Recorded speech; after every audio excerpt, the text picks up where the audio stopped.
Allahu Allahu Allahu Allah Allahu Allahu Allahu Allah Allahu Allahu Allahu Allah. Man lam yadha' qawl az-zur wal 'amal bihi falaysa lillahi hajjatun fi an yada'a ta'amahu wa sarabahu. Di dalam hadis yang lain, redaksi yang lain, laisa siyam min al-laghwi war-rafas. Walakin siyam laisa siyam min al-akli was-sarab, walakin siyam min al-laghwi war-rafas. Yang dimaksud berpuasa itu tidak sekedar menahan lapar dan dahaga, tetapi yang dimaksud berpuasa itu harus menjaga diri dari segala bentuk macam yang derajat dan kualitasnya lagwi war-rafas. Apa lagwi war-rafas itu? Ghibah, namimah, bisahwah, qauluz zur, takabbur, fitnah, riya, ya. Itu adalah lagwi war-rafas. Kita berpuasa sudah menahan nih lapar dan dahaga, tapi saya ngerasa nih tonggo, saya merendahkan orang lain, menganggap dirinya paling mulia, yang lain nggak penting kabeh. Hati-hati. Wal jahla wal amal bihi falaysa lillahi hajjatun fi an yada'a ta'amahu wa sarabahu. Berdebat. Jadi ini melakukan hal-hal yang tidak penting, kata Nabi. Allah tidak butuh puasa kita, tetapi kalau kita berpuasa tapi esensi berpuasanya masih melakukan hal yang demikian. Ada riwayat ini masyhur. Ada salah satu sahabat nih mendatangi Rasulullah. Ya Rasulullah, fulan ini dia siang harinya berpuasa ya Rasulullah. Malam harinya dia qiyamul lail. Ya, melakukan tarawih dan sejenisnya, i'tikaf dan sejenisnya. Tetapi ya Allah, ya Rasulullah, akhlaknya dia buruk. Tidak ada satupun dari tetangganya dia yang selamat dari lidahnya yang jahat itu. Apa jawaban Rasulullah? La khaira fiha, hiya min ahlin nar. Tidak ada kebaikan dalam dirinya. Dia adalah ahli neraka.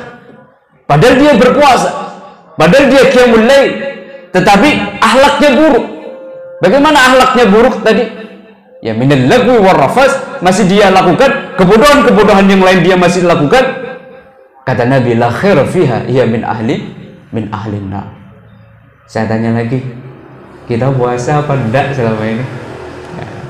Jangan-jangan tidak berpuasa.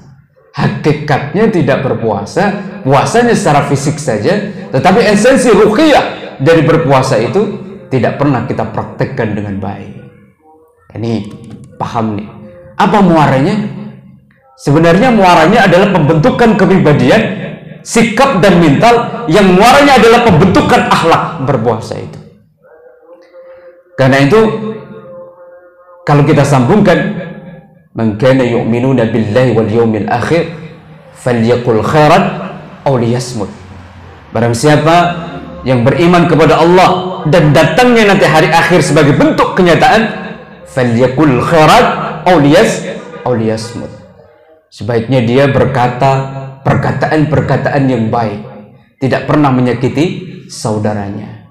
Wa an ahsan qawlan mimman da'a ila Allah. Dia pilihkan kata-kata yang terbaik, perlakuan yang terbaik, praktek perilaku yang terbaik.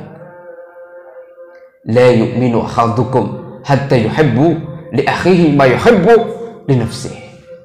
Kamu tidak dikatakan beriman, tapi kamu masih melakukan perbuatan-perbuatan yang menyakiti saudaramu. La yu'minu ahadukum hatta yuhibbu li akhihi ma yuhibbu li nafsihi. Kalau kamu disakiti, kamu juga merasa disakiti. Kalau kamu bahagia, kamu juga merasa bahagia. Kalau kamu tidak dikatakan sebagai pribadi mukmin yang memiliki kualitas iman, tetapi masih menyakiti saudaranya. Wallahi la yu'min, kata Nabi. Wallahi la yu'min. Wallahi la yu'min. Qila ya Rasulullah, man la amana jaruhu bawa'iqah. Tidak dikatakan beriman itu seseorang secara kualitas. Bukan beriman dia, bukan beriman dia.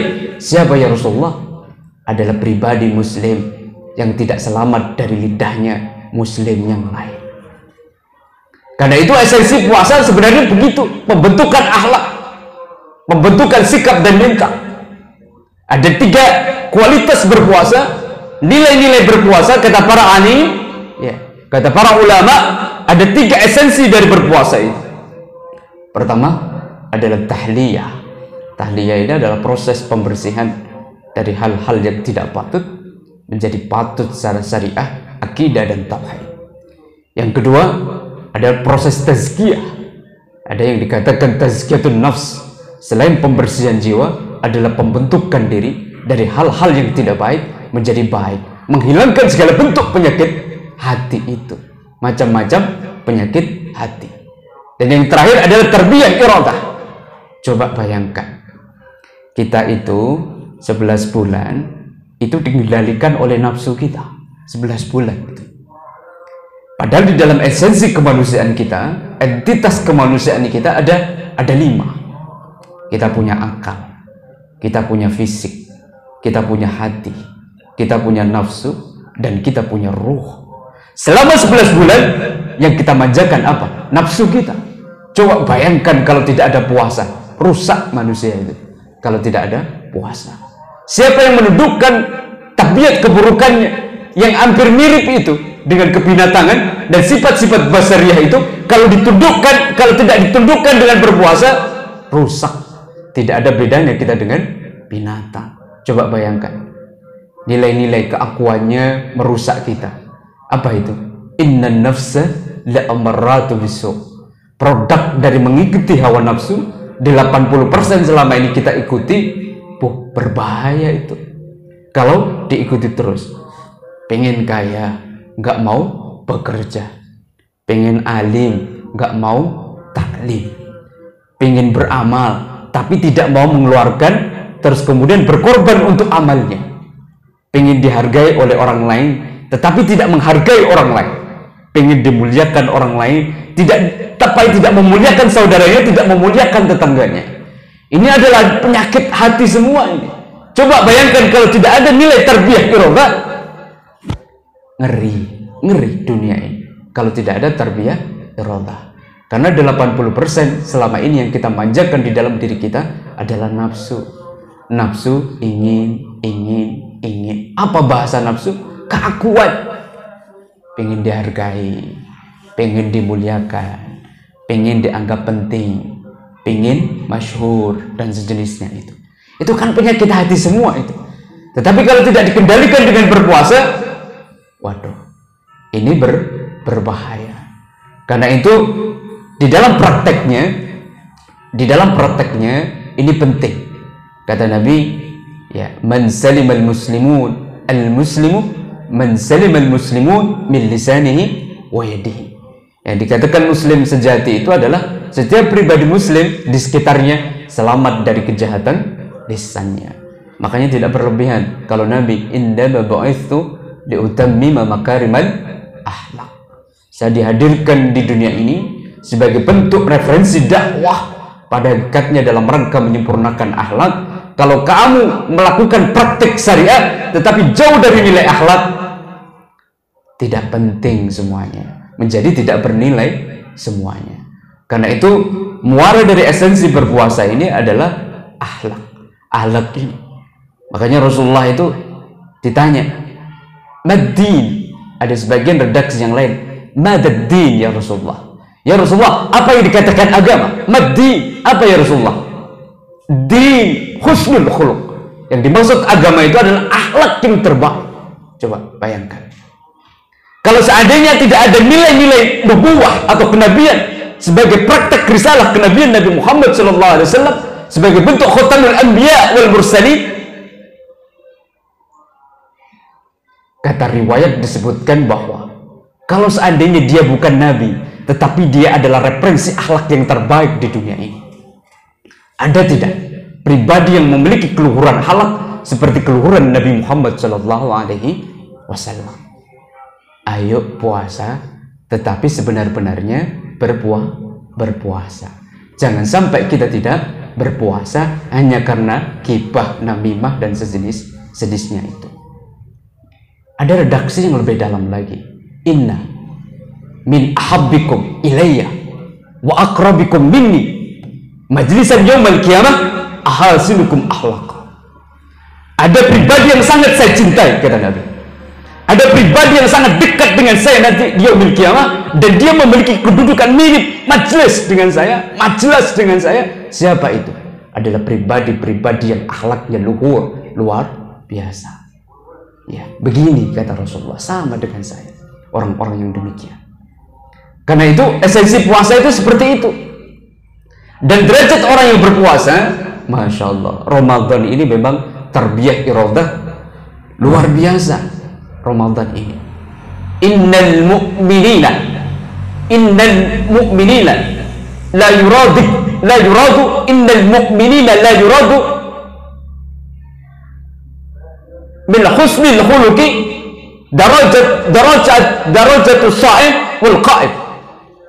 Ada pribadi yang sangat dicintai oleh Allah dan dicintai oleh Rasulullah, dan ini memiliki derajat yang mulia di mata Allah. Siapa itu? Orang-orang yang ahlus siyam. Yang kedua adalah orang-orang yang ahlul qiyam, tahajud dan sejenisnya, qiyamul lail dan sejenisnya, iktikaf dan sejenisnya. Yang terakhir, siapa yang memiliki derajat yang sama adalah orang-orang yang memiliki kepribadian atau akhlak yang terbaik. Derajatnya sama. Kapan itu dibentuk? Di bulan Ramadan. Ayo, panjenengan menjadi ahlus siyam di bulan Ramadan. Panjenengan menjadi ahlul qiyam, ada tarawih dan sejenisnya, panjenengan dibentuk di bulan Ramadan. Panjenengan ditundukkan akhlak yang buruk itu, semuanya dibersihkan, dijadikan pribadi yang terbaik, kemudian diklaim sebagai fitrah, wa itqum minan nar, dan ittaqullah, menjadi pribadi yang muttaqi. Kapan itu dibentuk? Di bulan Ramadan. Ayo panjenengan, kalau seandainya di penduduk bumi itu, di kampung itu, di RT itu, di RW itu, satu saja tidak ada ahlul qiyam di sana, hancur kampung itu. Karena tamengnya adalah ahlul qiyam. Dan derajatnya orang-orang yang ahlul qiyam sama derajatnya dengan orang-orang yang ahlus siyam, sama derajatnya dengan orang-orang yang ahsanul khuluq, dan akhlaknya sama. Di mana itu dibentuk? Kalau tidak di bulan Ramadan. Keren itu. Islam itu tidak ada tarbiyah iradah yang memiliki momentum yang terbaik itu selain di bulan Ramadan. Kita itu kan begini, kita itu manusia itu kan butuh momentum. Panjenengan dibentuk kepribadian patriotiknya untuk cinta sama negara. Kalau tidak ada 17 Agustus momentumnya, panjenengan ingat enggak bahwa panjenengan itu adalah pribadi warga negara yang merdeka yang harus cinta pada negaranya. Kalau tidak ada momentum 17 Agustus. Kalau panjenengan tidak ada momentum Maulid Nabi Muhammad SAW, bagaimana momentum panjenengan mencitrakan diri sebagai pribadi yang cinta kepada nabinya? Coba bayangkan. Kalau panjenengan tidak ada Syahrul Ramadan, bagaimana panjenengan mencitrakan diri bahwa panjenengan sebagai makhluk yang terbaik, yang bentuk penghambaan totalitas kepada Allah dengan cara mengkaitkan 3 predikat tadi itu? Bagaimana kalau tidak ada bulan Ramadan? Semuanya itu harus ada momentum. Panjenengan tidak akan mungkin ada praktek halal bihalal, silaturahim, kalau tidak ada Idul Fitri. Tidak mungkin panjenengan ada momentum untuk halal bihalal di dalamnya silaturahim. Tidak akan mungkin panjenengan mau melakukan praktek berkorban kalau tidak ada Idul Adha. Semuanya itu butuh momentum. Bagaimana panjenengan tidak diingatkan cinta kepada Al-Quran dan memiliki jiwa Al-Quran kalau panjenengan tidak ada peristiwa nuzulul Quran? Bagaimana itu? Semuanya kita itu butuh momentum. Kadang-kadang waktunya momentum istirahat, kadang waktunya untuk piknik, itu ada. Itu adalah sifat-sifat kemanusiaan yang memang itu harus dibentuk itu. Coba bayangkan kalau tidak ada momentum Ramadan, bagaimana? Manusia itu liar, semuanya liar, dan kepribadiannya semuanya bermasalah, sickness, illness, semuanya sakit semua itu. Kalau tidak ada momentum Ramadan.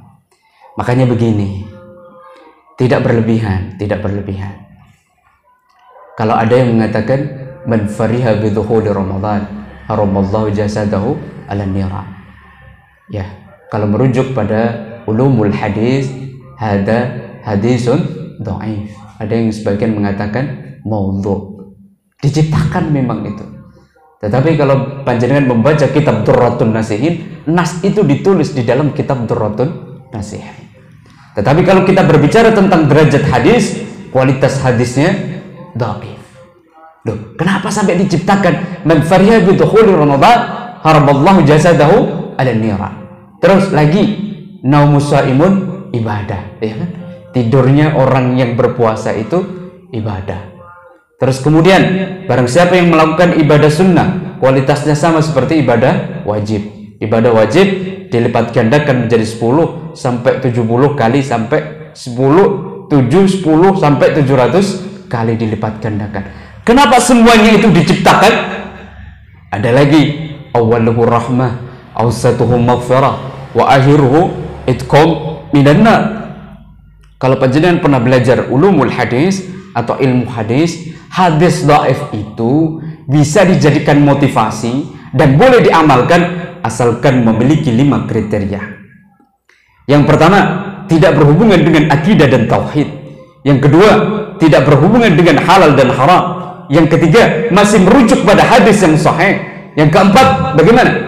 Perawinya laisal kadzdzab, bukan orang-orang yang pembohong sebagai perawinya. Dan yang terakhir, orientasinya memotivasi kualitas ibadah kita kepada Allah. Boleh ini dipraktekkan. Di dalam kitab ulumul hadis, panjenengan dipahamkan ini. Tetapi kalau kita, boleh dong memilih. Ustaz, saya nggak senang yang dhaif-dhaif. Yang sahih-sahih saja. Itu adalah tendensi, pilihan. Tetapi rata-rata memang hadis-hadis dhaif ini, coba panjenengan baca di beberapa kualitas hadis dhaif. Orientasinya rata-rata motivasi, dan tidak ada yang berhubungan dengan halal dan haram, tidak ada yang berhubungan dengan tauhid dan akidah. Coba panjenengan rata-rata. Ini bisa dipraktekkan. Tetapi perdebatan ini semuanya ya menjadi selesai kalau kita merujuk pada apa yang menjadi pendapat Ibnu Rajab. Ibnu Rajab merujuk pada hadis yang sahih, qad ja'akum syahrul ramadan, qad ja'akum ramadan syahrul mubarak, iftaradallahu alaikum siyamah, tuftahu fihi abwabul jinan wa tughliqu fihi abwabul jahim wa tughallu fihi sayatin wa fihi lailatun khairun min alfi syahr.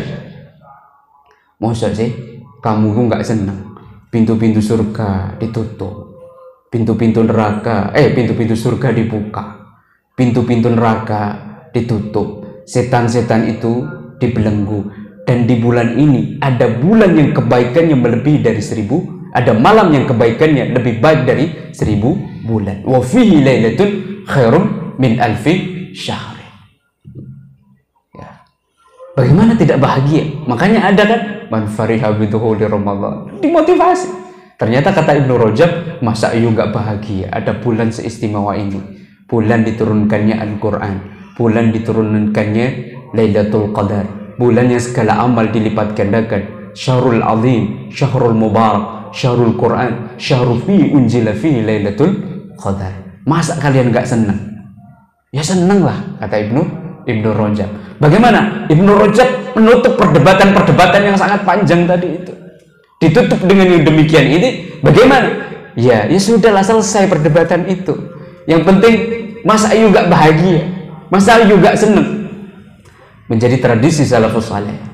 Tradisi salafus saleh 6 bulan itu, sebelum datang bulan Ramadan, beliau akan berdoa. Allahumma sallimna ila Ramadan wa sallim lana fi Ramadan wa tusallimu minna mutaqabbal. Atau doa yang masyhur yang ada di masjid-masjid itu, Allahumma barik lana fi Rajab wa Sa'ban wa ballighna Ramadan. Ini adalah doa yang diajarkan para alim atau ulama.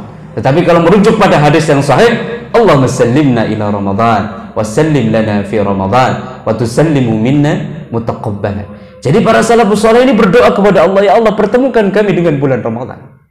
Ketika kami nanti bertemu dengan bulan Ramadan, maksimalkan kami, berikan kami kekuatan untuk ibadah secara maksimal di bulan Ramadan. Tetapi Ramadan berlalu, ya Allah, mudah-mudahan Allahumma taqabbal minna salatana wa qiyamana wa ruku'ana wa sujudana, wa qira'atana, dan yang lain-lain, wa sadaqatana, dan yang lain-lain semuanya. Percuma panjenengan bertemu dengan bulan Ramadan tetapi tidak diterima ibadahnya di bulan Ramadan. Makanya ketika Ramadan berlalu, beliau juga berdoa, ya Allahumma sallimna ila Ramadan wa sallim lana fi Ramadan wa tusallimu minna mutaqabbala. Mudah-mudahan ibadah kami ya Allah selama bulan Ramadan engkau terima. Makanya ada doa tuh kalau sudah salat tarawih itu kan yang diajarkan oleh ulama-ulama itu. Allahumma taqabbal minna salatana wa siyamana, atau yang ini yang merujuk pada hadis sahih, asyhadu an la ilaha illallah astaghfirullah nas'aluka ridhaka wal jannah wa a'udzubika minan nar. Allahumma innaka afuwun karim, Allahumma innaka afuwun tuhibbul afwa fa'fu anni. Atau ada yang ditambah, Allahumma innaka afuwun karimun tuhibbul afwa fa'fu anni. Mana bener kabeh itu doanya. Yang salah bagaimana? Sing gak gelem donga ngono ya. Artinya ini adalah praktek yang paling bagus. Kalau kita tidak amalkan, begitu istimewa bulan ini. Makanya Rasulullah mengatakan, orang yang beruntung, orang yang usianya dipertemukan dengan bulan Ramadan, kemudian dia mampu memaksimalkan Ramadannya, dan Ramadan berlalu, dia mendapatkan ampunan dari Allah dan mendapat predikat takwa dari Allah. Coba, apa sih nikmat terbesar bagi setiap pribadi muslim itu? Pengampunan dari Allah. Nikmat terbesar.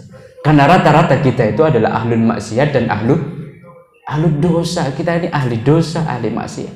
Ternyata nikmat nanti di akhir zaman yang paling luar biasa, keagungan nikmat itu adalah pengampunan dari Allah. Makanya Allah ghafir lil muslimin wal muslimat. Itu penting itu.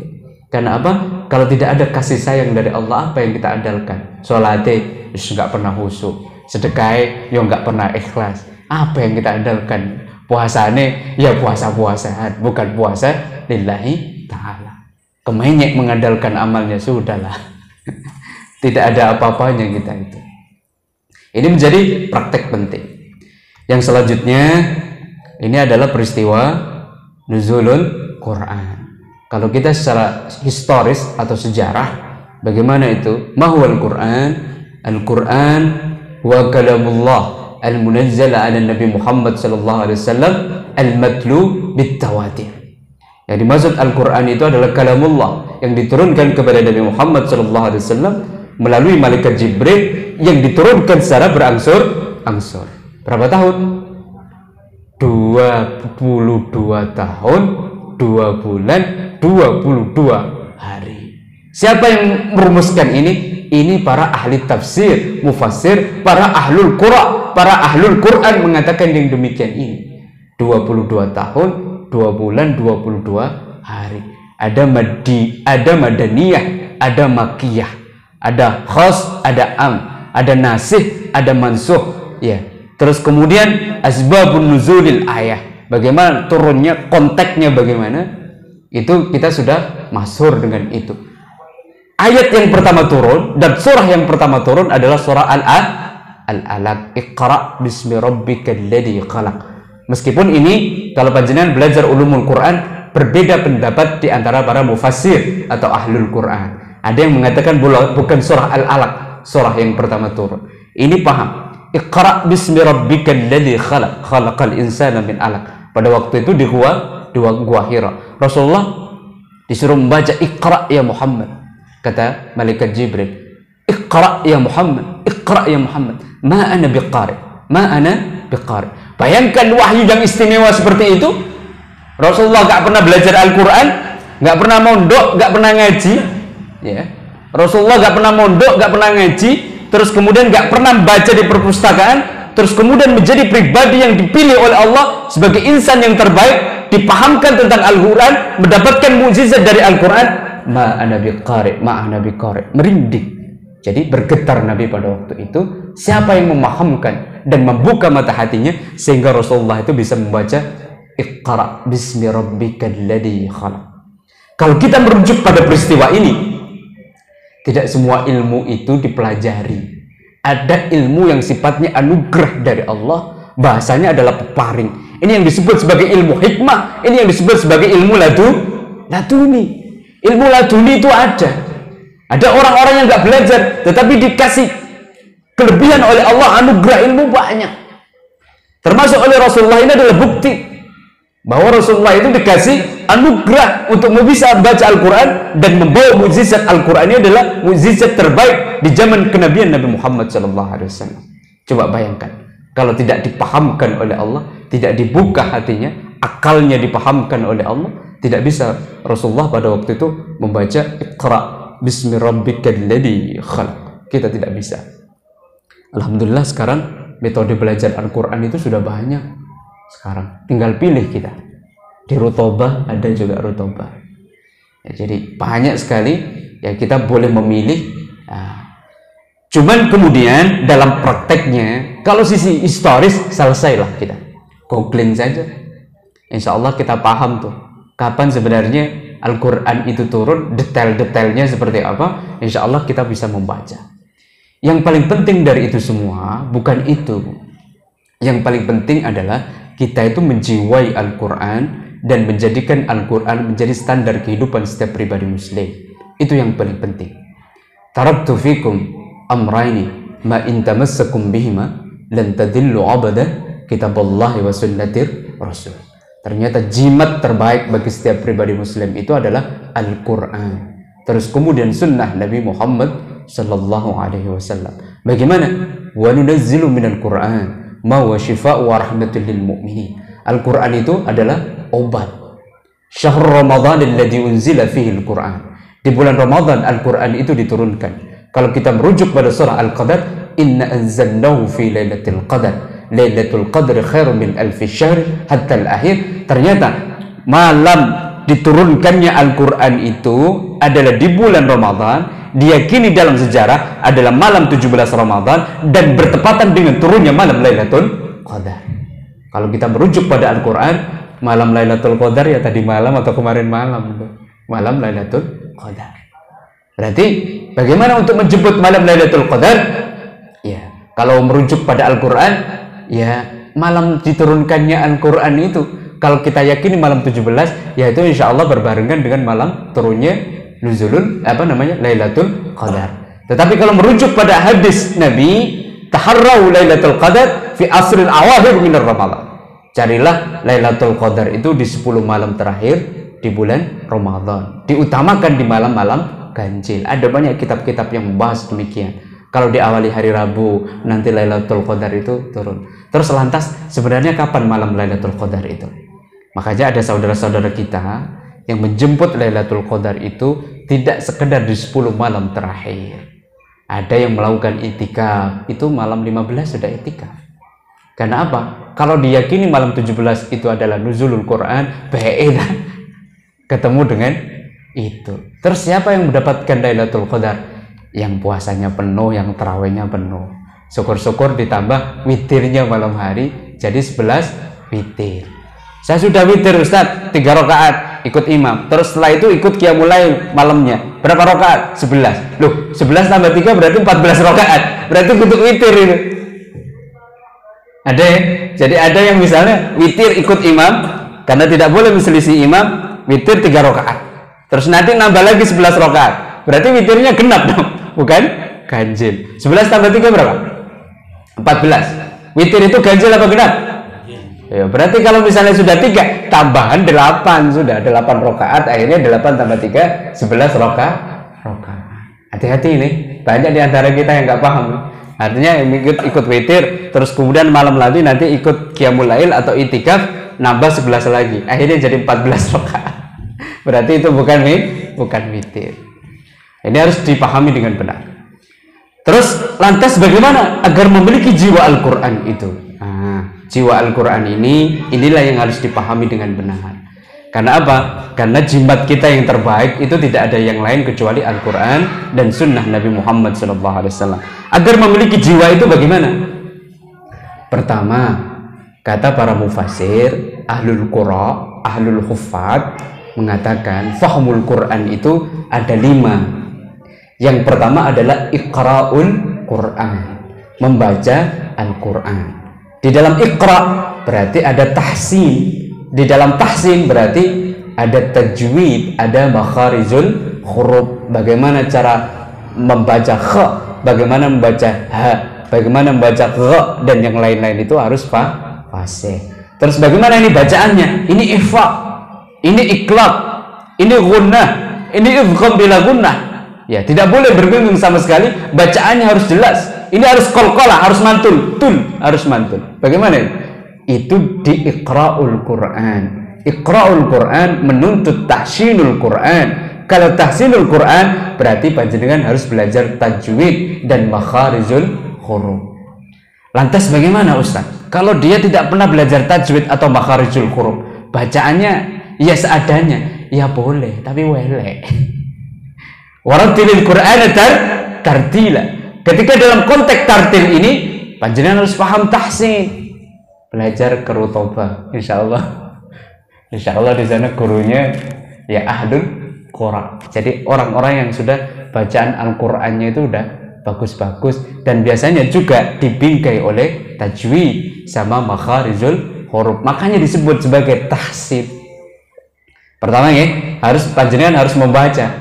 Kalau tidak membaca, tidak punya pengetahuan. Dan menjadi cinta karena panjenengan punya pengetahuan tentang Al-Qur'an, paling tidak iqra'ul Qur'an. Tidak usah menilai berapa pahalanya, 1 kali dilipat gandakan menjadi 10 dan gak karuan itu jumlahnya berapa. Tidak usah mikir itu. Yang penting kita paling tidak pintu pembuka untuk cinta kepada Al-Qur'an adalah membaca Al-Qur'an. Jatuh pintu masuk untuk cinta kepada Nabi, panjenengan harus mengerti sirah nabawiyah, bagaimana perjuangan Nabi, bagaimana Nabi menjaga umat ini dan membesarkan Islam itu bagaimana. Panjenengan harus baca itu sirah nabawiyah. Kalau tidak, panjenengan bagaimana cinta orang tidak kenal. Ya, tak kenal maka tak sayang. Itu benar, itu pepatah itu. Terus kemudian yang kedua, setelah iqra'ul Quran, ya, yang kedua adalah tahfidul Quran. Kalau panjenengan pengen memiliki jiwa Al-Quran dan menjiwai Al-Quran, dan Al-Quran menjadi cara pandang dan cara hidup, memutuskan segala bentuk kebijakan di dalam kehidupan di dunia ini, baik secara pribadi, personal maupun sosial, ya panjenengan harus tahfidul Quran. Kalau tidak hafal surah Al-Fatihah, bagaimana sholatnya? Nggak diterima. Panjenengan harus hafal itu. Kalau panjenengan pengen bagaimanapun menjadi perisai dalam dirinya, selain Al-Fatihah, panjenengan harus hafal muawwidat, al-muawwidatain, trikul, kulhu, kul a'udzu birabbil falaq, kul a'udzu birabbin nas. Syukur-syukur panjenengan hafal 30 juz atau juz 30 saja. Hafal 30 juz atau juz 30 saja. Alhamdulillah sudah hafal. Paling tidak kita salat, la salata illa bil Fatihah. Kalau panjenengan tidak membaca Al-Fatihah, Al-Fatihahnya tidak benar, maka tidak dinilai secara syariah atau secara fikih, panjenengan tidak dinilai sholat, tidak sah sholatnya kalau panjenengan tidak ada Al-Fatihahnya. Ya berarti harus tahfidz, panjenengan harus menghafal. Syukur-syukur mulai kecil dipahamkan untuk cinta kepada Al-Quran dan hafal Al-Quran. Terus yang ketiga setelah tahfidz apa? Setelah tahfidz, tafsir. Panjenengan harus ngerti asbabun nuzulil ayat. Harus mengerti tentang ulumul Quran. Apa sih ayat ini? Kok ini boleh? Terus kemudian ada larangan bahwa minum-minuman keras itu tidak boleh. Panjenengan harus paham nasih dan mansuh. Harus paham makkiyah dan madaniyah.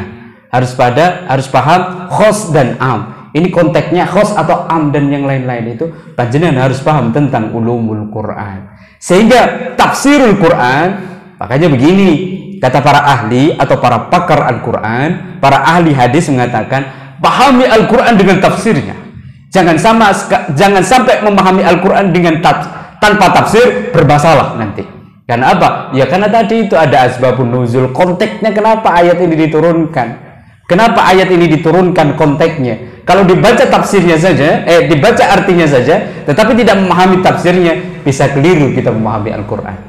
Terus pahami hadis dengan sarahnya. Ada namanya asbabul wurud, ya.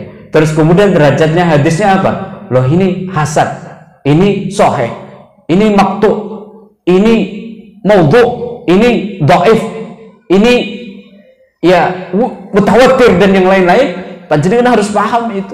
Kalau tidak paham itu, akhirnya sembarangan, pokoknya dipasang sembarangan sudah. Ini kalau tidak paham tentang tafsir, panjenengan tidak akan mungkin bisa mempraktekkan nilai-nilai Al-Quran dengan cara yang terbaik. Karena itu kita ini kan bukan mufassir, kita ini kan bukan muhaddis, kita ini bukan fuqaha, kita ini bukan ahli tafsir. Hafal Al-Quran juga kadang tidak, membaca saja belepotan, apalagi tafsir, kan tidak. Berarti panjenengan harus belajar kepada orang-orang yang ahli tafsir, yang mampu menafsirkan ayat itu. Makanya ada tafsir bil ra'yi, ada tafsir bil ma'qul, ada tafsir bil ma'thur, ada tafsir bil mangkul. Panjenengan terserah mau pingin tafsir yang seperti apa. Wes gampangnya begini, panjenengan memegang tafsir siapa? Ibnu Katsir, Al-Maraghi, tafsir Al-Quranul Adzim, atau siapa lagi? Tafsir Jalalain misalnya. Boleh, silakan. Tapi panjenengan kalau tidak memakai rujukan ini berbahaya. Karena panjenengan bukan orang yang ahlul Quran, yang bahasa Arab aja tidak mengerti, uslubul lughah tidak paham ini madhi mudhari' panjenengan tidak paham, ini konteksnya apa? Bahaya kalau tidak pakai tafsir. Makanya panjenengan harus memegang kitab tafsir, karena panjenengan bukan mufassir. Untuk menjadi mufassir berarti harus hafal Al-Quran, harus hafal ratusan hadis, ya, plus sarahnya loh ya, plus sarahnya, tidak sekedar hafal matannya, tapi plus sarahnya, plus tafsirnya. Paham ya? Biasanya muhaddis belum tentu mufassir, fuqaha belum tentu mufassir, ahli fikih belum tentu ahli hadis, ahli hadis belum tentu ahli fikih. Kalau panjenengan ingin memahami Al-Quran, berarti harus belajar pada mufassir atau mereka ahli tafsir. Paham ya? Jadi jangan sesekali membaca Al-Quran dengan terjemahannya saja, tetapi alhamdulillah tafsir Al-Quran yang terbaru itu lengkap dengan tafsirnya sudah, yang baru-baru itu. Bahkan ya ayat itu diterjemahkan sudah sekarang dan dipahamkan itu. Jadi enak, kita nggak usah merujuk, ya sudah langsung di Al-Quran itu lengkap dengan tafsirnya. Setelah iqra'ul Quran atau tahsinul Quran, terus kemudian tahfidul Quran, yang ketiga apa tadi? Tafsirul Quran. Setelah tafsir, bagaimana langkah selanjutnya? I'malul Quran. Berarti panjenengan kalau sudah tahu, sudah mengenal, sudah tahu esensinya di mana, nilai-nilainya bagaimana, ajaran-ajaran yang benar seperti apa, baru kemudian panjenengan amalkan. Bagaimana mengamalkan? Contoh, wa nunazzilu minal Qur'an ma huwa shifaa'un wa rahmatun lil mu'minin wa la yazidut zalimina illa khasara. Al-Qur'an itu ya sudah obat. Bagaimana cara memakai Al-Qur'an itu menjadi obat? Walillahil asmaul husna fad'uuhu biha. Asmaul husna itu ada semuanya di dalam Al-Qur'an. Pengen sugih, ya ghani, ya mughni, ya ghani, ya mughni, ya ghani, ya mughni. Pengen cerdas anak-anaknya, sering-sering meminta kepada Allah kecerdasan dengan menyebut nama Allah melalui Al-Quran. Ya Fattahu ya Alim, ya Fattahu ya Alim, ya Fattahu ya Alim, ya Alimu ya Hakim, ya Alimu ya Hakim. Bagaimana caranya agar dagangannya laris? Ya Jami, ya Jami, ya Allah Engkau yang maha mengumpulkan, sehingga sing tuku datang ke tempat saya. Paham ya? Itu semuanya dengan Al-Quran. Energinya pakai energi Allah, bukan energi dukun. Paham ya? Saya kira ini kalau sudah diamalkan seperti ini, nggak asik kalau tidak mengamalkan Al-Quran, karena Al-Quran itu sudah semuanya. Sudah semuanya ada di dalam Al-Quran itu. Masalah apapun, meskipun butuh turunan, penjelasan lebih dalam secara rigid dalam konteks dan kontekstualnya, bagaimana? Ya butuh hadis, butuh sunnah, butuh riwayat-riwayat yang lain, butuh ijma' ulama, termasuk keputusan-keputusan ulama yang sifatnya nasional maupun internasional. Pakar di bidang ini di Indonesia apa? Ya MUI, Majelis Ulama Indonesia. Karena di sana pasti ada mufassir, pasti ada muhaddis, pasti ada fuqaha, pasti ada ahli sejarah, pasti ada ahlun balaghah atau ahli bahasa. Terus yang terakhir, insya Allah sudah syuruh, tahfidul Quran, tafsirul Quran, i'malul Quran. Yang terakhir apa? Dakwatul Quran. Dakwahkan itu. Ya seperti ini didakwahkan. Sehingga apa? Makanya kalau punya cita-cita secara psikologis atau para pakar di bidang psikologi kebahagiaan, atau psikologi motivator handal itu, kalau pengen punya cita-cita dan memiliki karakter kepribadian sesuai dengan apa yang dicita-citakan, sering-sering ditulis, sering-sering dibaca. Kalau sudah dibaca, sering-sering dicitrakan. Makanya kata Nabi, ballighu anni walau ayah, sampaikan dari saya meskipun satu ayat. Kalau tidak disampaikan apa? Kurang punya jiwa. Makanya kan panjenengan kan sering, ya Allah, ada temennya, saya punya impian, saya ingin membangun ya rumah-rumah tahfidz. Saya punya impian, saya ingin umrohnya lebih dari 1 kali atau mengumrohkan orang. Saya punya impian. Kalau sering-sering diceritakan itu kan energinya datang, dan itu nanti akan menjadi kenyataan, dan jiwa kita tidak jauh-jauh dari situ. Secara ilmiah kan begini, secara ilmiah ada conscious mind, subconscious mind, supramental mind, subliminal mind, dan yang terakhir itu adalah subtle causal mind, alam sadar, alam prasadar. Terus kemudian supramental mind ini berbicara pada wilayah gambar dan video. Makanya kita diajarkan motivator itu sudah lama. Kalau kamu punya impian, tempel tuh gambarnya tuh di ruanganmu agar kamu sering melihat terus, sehingga masuk ke alam bawah sadarmu, sehingga kamu termotivasi memiliki rumah mewah dan yang lain-lain itu. Itu berbicara pada wilayah supramental mind. Lebih halus lagi apa? Subliminal mind. Subliminal mind ini berbicara pada wilayah kata-kata. Ya Allah, saya sehat, saya bahagia. Ya Allah, saya sehat, saya bahagia. Rabbana atina fid dunya hasanah. Sering-sering diucapkan. Ini berbicara pada lapisan yang paling halus, berbicara pada wilayah kata-kata. Makanya ada namanya self talk atau self affirmation. Gak boleh kita itu ngomong yang tidak baik-baik. Harus ngomong yang baik-baik. Yakin, saya bismillah, biidnillah, qadarullah, bismillah ya Allah, engkau ridhai langkah saya karena keinginan ini. Ini self talk dari kata-kata. Makanya ada terapi yang paling bagus itu, sebenarnya setiap kita itu mampu membersihkan atau menyembuhkan diri kita sendiri, asalkan dibentuk antara bahasa akal dan bahasa hatinya, disatukan menjadi satu. Ya Allah, saya sehat. Ya Allah, berhasil. Ya Allah, sukses. Lulus. Ya Allah, lulus. Udah, setelah subliminal mind, yang terakhir adalah subtle causal mind. Subtle causal mind ini berbicara pada wilayah apa? Berbicara pada wilayah tulisan dan nama. Makanya terapi yang paling bagus kalau penyakit jiwa itu disuruh, misalnya kalau saya ngasih misalnya penyakitnya agak bandel nih, penyakit psikologisnya agak bandel, ya sudah tak suruh menulis.